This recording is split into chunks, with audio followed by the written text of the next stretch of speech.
Merry Christmas, everybody. Christmas 2018. You got to be careful saying, boy, the year went fast. Because my friends tell me that means that you're getting older and there are less new things to remember.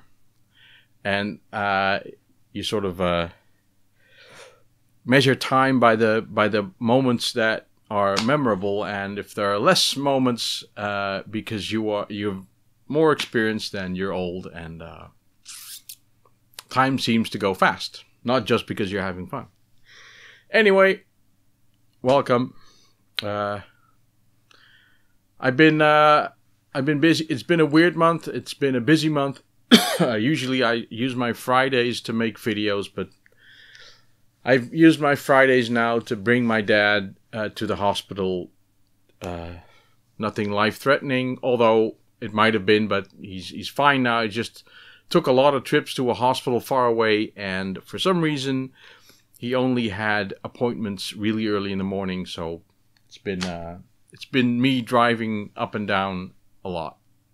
No problem, but sort of took away time from the gym where I go on Fridays and making videos and all that. So. But here I am, end of the year, nothing special, just a couple of things that I picked up. One of the things came in 2 days ago, which I waited 6 months for, and it is the Ultimate 64.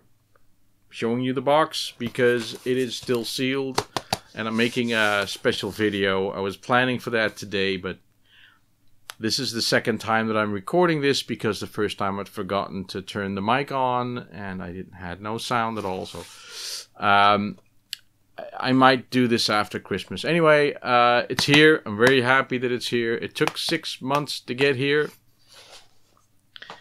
Now, I know the first time when I ordered my Ultimate 1541 from Gideon, I was fuming because I just felt that it took too long, and I'd already paid, and it was. But now I understand that most of the people who make hardware, who design hardware,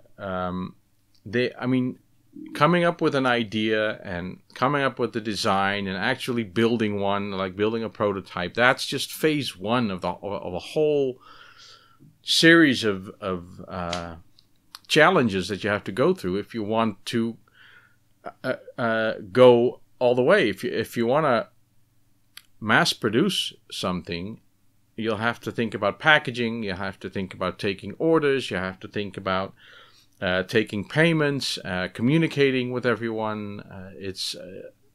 I see now how heavy of a job that is, and Gideon is taking it on to do that. The Ultimate 64 being a replacement Commodore 64 main board with an FPGA solution, and you can hook it up to your HDMI, but you can also hook it up to your regular monitor. You can hook it behaves as a normal Commodore 64, but also with some extra features like networking. And it also has an Ultimate 1541 built in, so you get two for the price of one. It's a magnificent device. It's by far the coolest device that I own right now, so I'm really happy with it. Of course, Gideon is taking all kinds of input for new features and bug fixes and all that. So it took a long time to get here. 6 months. I ordered it end of June and it came in December.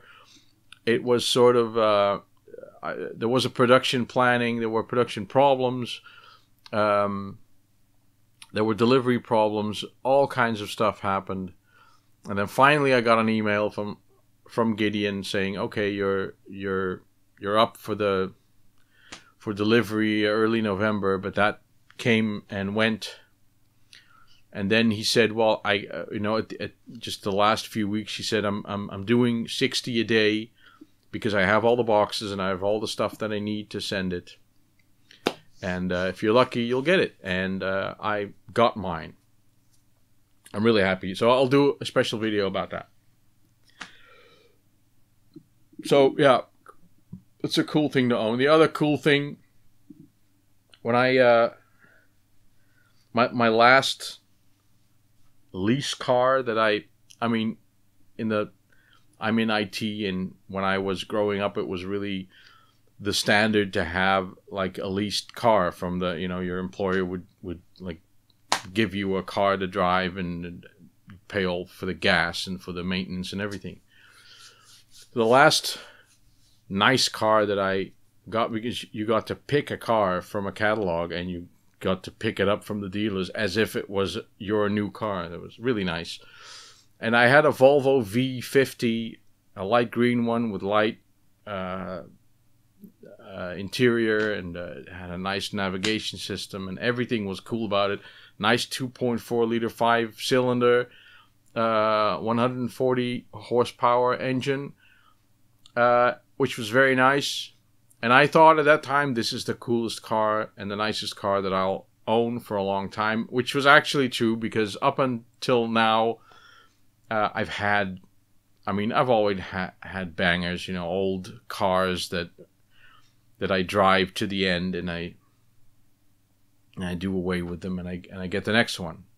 So I never invest a lot of money into cars. I like cars, but not enough to put a lot of money in them. So this time I had two cars. My wife had a car and I had a car, and she's not driving hers anymore, and the car that I was driving was too small and not powerful enough to drive comfortably with a caravan into the mountains. So we said we want a new car which is bigger, more room, and has more horsepower. So I found one, and 2 days ago I went out to pick it up, and on my way home, this is a long way away. On my way home, the thing broke down.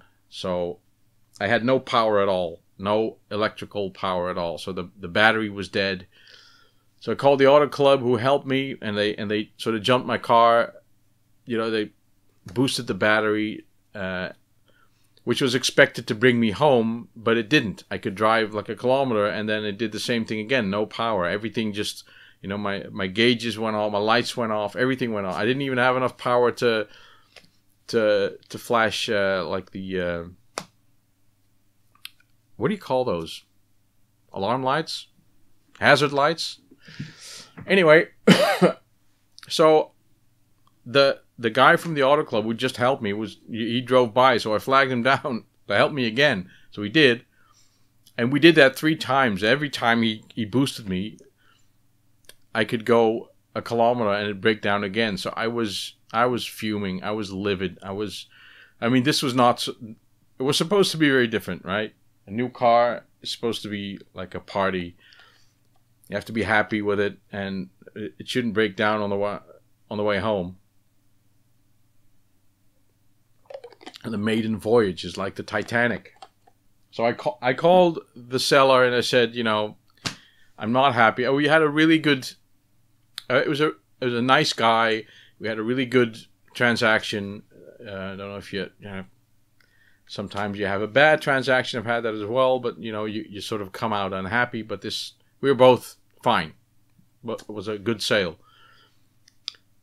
So I told him, I'm stranded. The car doesn't work. So he offered then and there to pay for the repair. He said, he said, buy a new battery and send me the bill. But eventually I got it to the garage a day later, and they said that the alternator was gone as well. So both a new battery, which was busted, and an alternator, it's going to cost me a lot of money. So I'm going to present them with that bill instead of just the battery. But that said, with that all being fixed, I now own a Volvo V70 Cross Country 2.4 liter turbo. Again, it's the same block, but it has 200 horsepower now. It drives like a castle. It's not a race car, but it's pretty fast, and it's very comfortable, and it's very roomy enough to travel in. It's a nice travel car, and strong enough to pull our caravan up the hill next time we go on vacation. So the Ultimate 64 and my new car, coolest items I own at the moment. Holy shit. So, yeah, I had problems. Problems that can be fixed with money. So this might be a good time to not mention the fact that I have a Patreon account. And just put a comment below with a link to my Patreon account. Just like I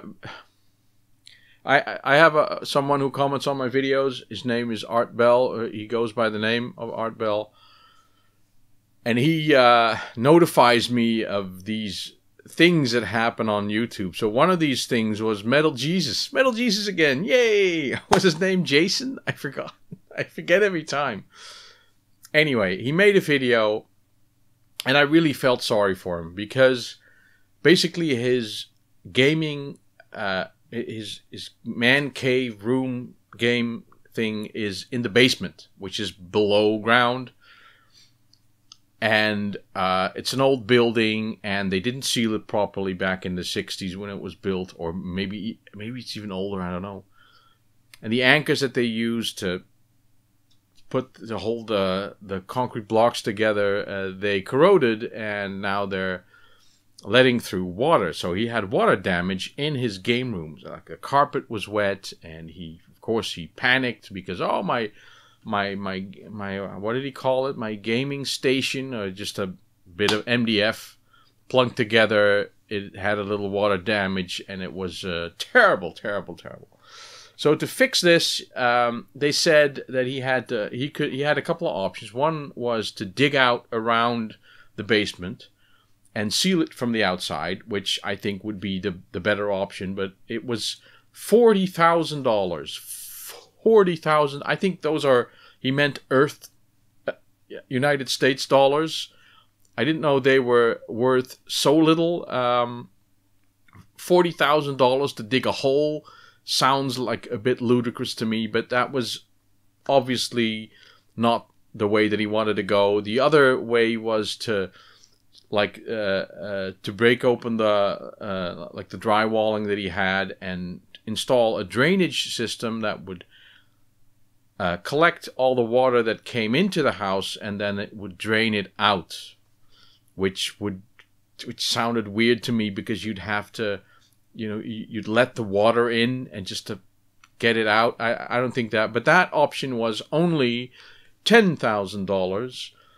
And then there was a couple of more expenses like carpet, which will be a couple of thousand. That's exactly what he said. A couple of $1,000 for a carpet in a tiny basement. A couple of $1,000. What kind of carpet are you talking about? Is that diamond carpet? Is there gold in that carpet? What is that? Children's souls worked into the carpet? What the? That's when I felt really sorry for him. I wouldn't want that to happen to me. I wouldn't. But the obvious solution is to sell your shit, Jason, or whatever your name is. If you have a problem like that, the first solution is either you pay for it yourself, and I don't have budget like that laying around. But we all kind of know what you get per month, which is more than I make, I can tell you that. So the obvious solution is to sell your stuff. Not all of it, but sell enough to fix your game room. Or find some other solution. But now I'm watching this video where I'm getting all these ludicrous numbers thrown at me. But he's not asking for money. He's smart enough not to ask for money. He's done that before. That didn't work. So he put up a comment, and he pinned the comment. So if you want to support me, then go to my Patreon page to give me even more money to fix my problem. I thought it went from authentic, oh man, that's weird, that's bad, and I feel bad for the guy, and it went from authentic problem to bullshit. Solve your own problem first. I mean, if you solve your problem first and then maybe, you know, I don't know, just solve your own problem. Solve your own damn problem, you know. I'm not gonna donate to someone who doesn't, like this Fran woman who first yells I'm being evicted, and then people will start throwing money at you. That's what happens. I had financial problems. I didn't ask for anything. I just solved my own problems. It's like, well, it's maybe a different category, but I like to watch LGR. Right? Clint, lazy game reviews. Genuinely nice. I think if I met Clint, we shook hands, I think I'd like him. He seems like a nice person. Same as Jason. Seems like a nice person. And then Clint is one of these guys who gets stuff sent to him for free, you know, and he makes videos of him unpacking that stuff. And there's a load of crap in there that I'd hate having to receive that. But he gets stuff and he likes that, you know, and he likes some of the weird software and the weird things and hardware and all that. But it's authentic. It's people sending, look, Clint, I found this. You know, I found this in the thrift store. Maybe you'd like that. And they communicate with him, so he gets to choose, you know. Beggars can't be choosers. Oh, yes, they can. On YouTube, yeah, beggars can be choosers because he gets to choose what people send him. Just like the 8-bit guy. And the 8-bit guy has a goal of saying, I already have that. Puts it aside. Doesn't say, thank you. Thank you for sending this to me. I might give it to someone else, but, you know.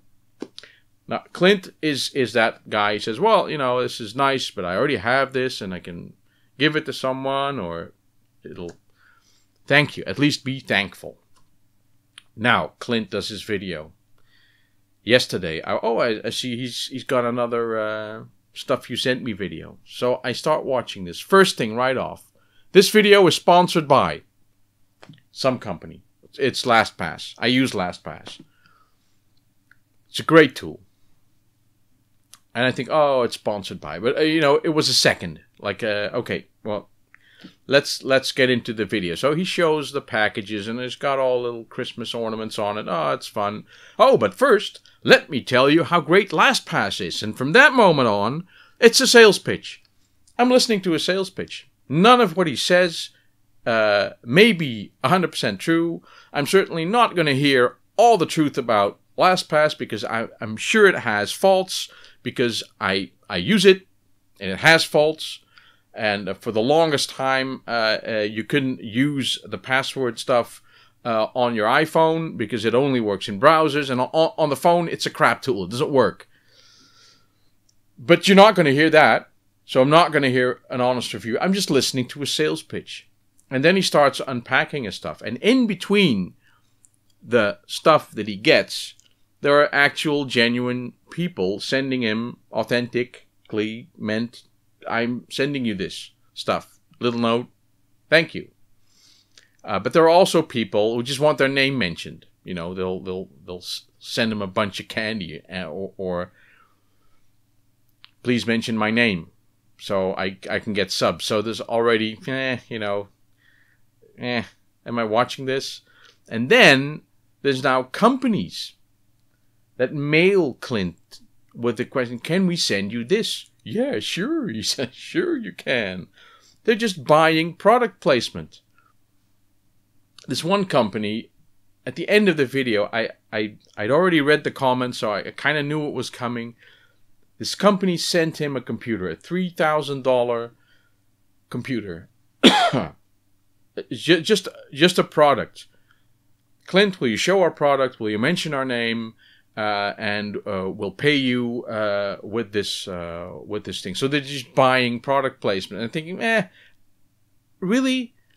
Am I interested in this product? Am I watching another commercial? Was this not the reason why I stopped watching TV? Because you can't watch a movie without 15 minutes of commercials every 5 minutes?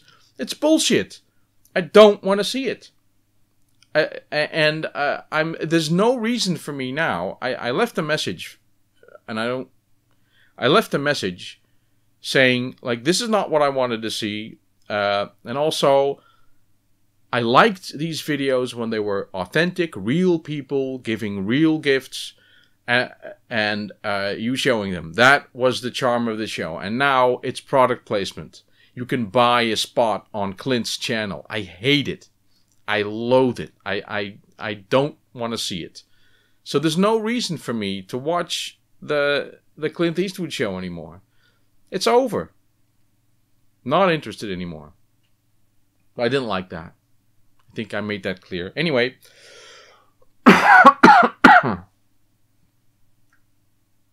My car broke down. I need a new alternator.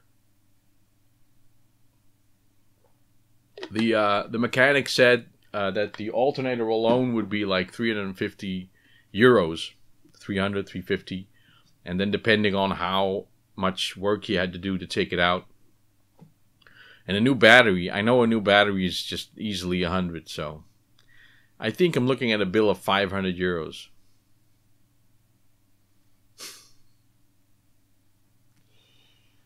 Anyway, which I'm paying. I'm calling the guy who sold me the car, and I'm gonna tell him what the costs are, and I'm gonna hope that he's going to be willing to pay all of it. And if not, I'm gonna have to pay some of it, and that'll be the end of that.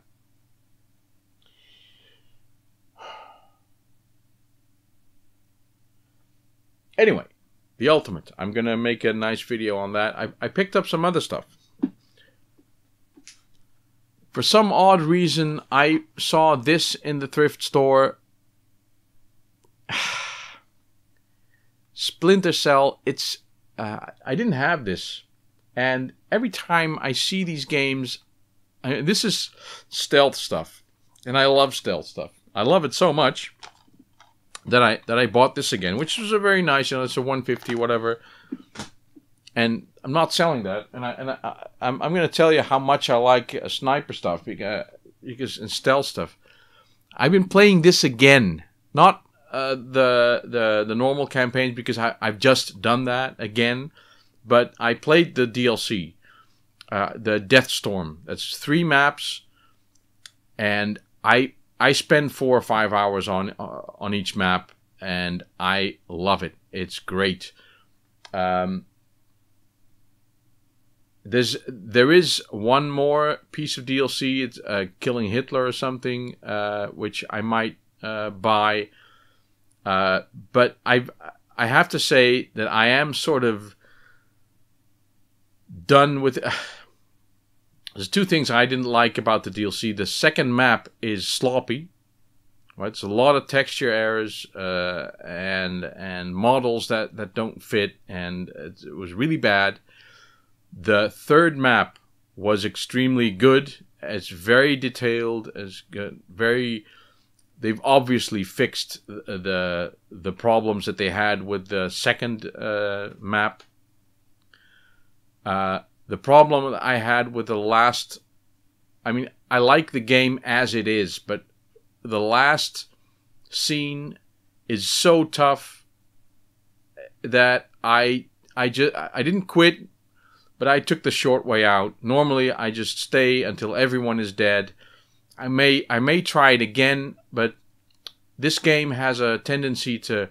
Like there are these key moments that you pull a trigger or something, and then like the big thing happens, and then the map streams full of enemies. You know, you've just cleared everything, and now it's full of enemies again. But this time, they've really done their best to put snipers in places where it's very difficult to get away from them.